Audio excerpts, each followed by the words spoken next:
Koffi Annan, who's now becoming a familiar face around, is expected back in town. And this time, just as before, he will be reviewing the progress of the government in implementing the crucial reform agenda.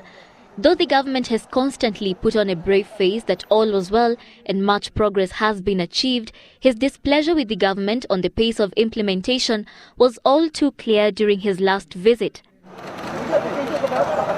And in an apparently well-timed move, his visit comes just after another one from a member of the eminent African personalities, Graça Machel.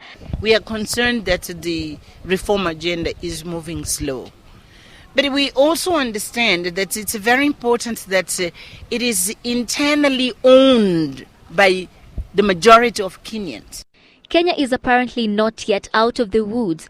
Currently, MPs having a retreat in Kabete are deadlocked over the new draft constitution, with President Kibaki and Prime Minister Raila also expected to have an informal meeting with members of parliament to narrow the rift on clauses in the draft before it goes for debate.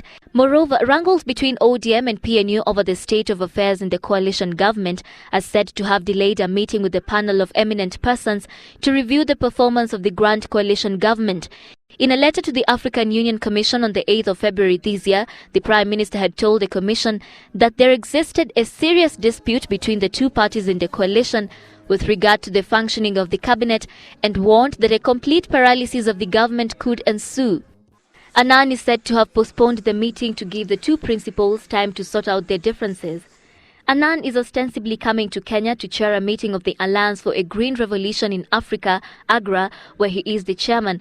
But he is also expected to hold meetings with the clergy, the civil society, MPs, professional bodies and non-governmental organizations that have a stake in the reforms specified under the National Accord. Sheila Sendeo, Citizen, Live at 9.